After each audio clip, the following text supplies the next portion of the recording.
Do you know why do some people celebrate the New Year on March? Do you know what Nowruz is? Or have you ever thought about the accuracy of different calendar systems when it comes to describing the natural events?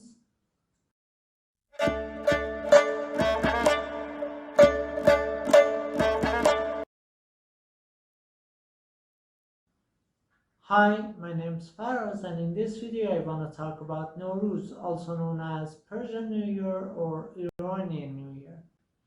This ancient celebration happens usually on March 21, sometimes on March 20th, and rarely on March 22. And the reason behind these dispersed dates is that out of 40 calendar systems which now exist, this one is the most accurate one. And as a result of that, Iranians now have different moments for the start of their new year. This means Iranians have a set date, a particular hour, and specific minute, and an exact second as the start of their new year each time every year. For example, last year started at 54 minutes and 28 seconds past midnight, and this year it's gonna happen at 36 minutes and 26 seconds after 6 a.m. Now, let me tell you something about this. Some people actually don't like it, but I really do like it because it adds some variety to the start of the new year. Moving on with the history of this celebration, I gotta personally tell you that the origins of this celebration are actually kinda unknown. And if you research the history in order to figure out why that might be, you can see that some libraries and books have been burned, some rulers have banned some books, and some civilizations have ceased to exist, and therefore this celebration has a vague history. Those being said, there are still some speculations about this event's history. One of the theories come from the great poet Ferdowsi and his amazing book Shahnameh. Now, Shahnameh, which would roughly be translated as King Letter, is a book which is a mixture of legends and facts. And in that book, Ferdowsi says, one day the legendary King Jamshid, who ruled for over 700 years, decided to order the genies and demons under his ruling to move his throne up into the sky and move it towards the north. And while he was coming down from the sky, people saw their prosperous king, became happy and celebrated that day, and therefore Jamshid thought, oh, this is a good day to start recording history. This tale about the origins of this celebration is fiction, however it's a famous one and therefore I thought I should mention it.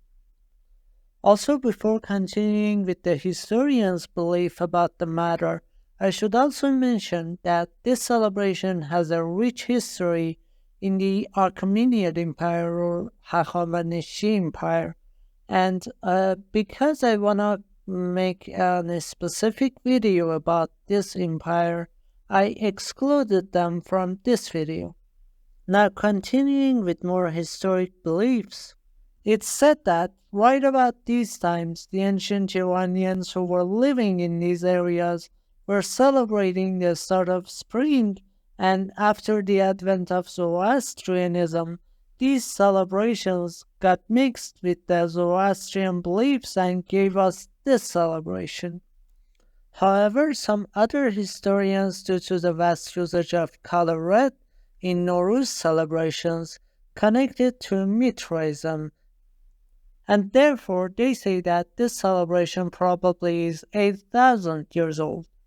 While I told you a couple of stories about this celebration, personally I think that all of them are correct, but none of them give you the whole truth. I think that somewhere, probably for whatever reason, this celebration has started, and over the years, different historic events, different religions have affected this celebration, and overall, the celebration we have now these days are a result of these interactions. And even right now, I think one aspect of this celebration is about to change, and when we reach the goldfish part, I'll tell you more about it.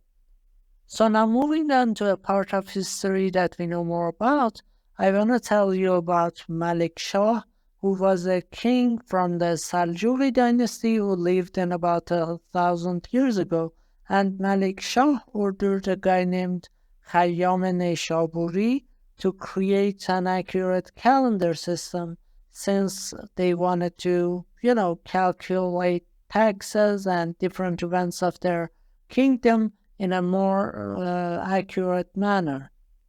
As a result, Khayyam started working on a calendar system which would replace the Arabic calendar system since it was based on months and it was changing all the time.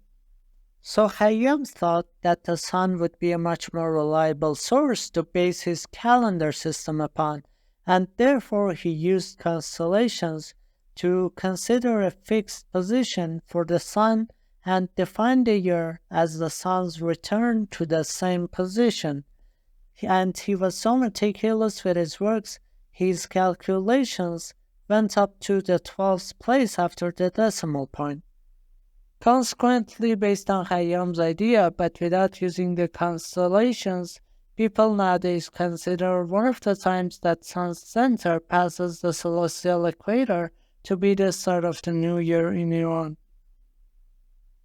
The sun passing the celestial equator, which is an imaginary projection of Earth's equator into the sky, happens twice a year, creating the vernal equinox when the lengths of a day and a night are equal, and it happens once in September and once in March, and the one in the March is exactly when the Iranians start their new year.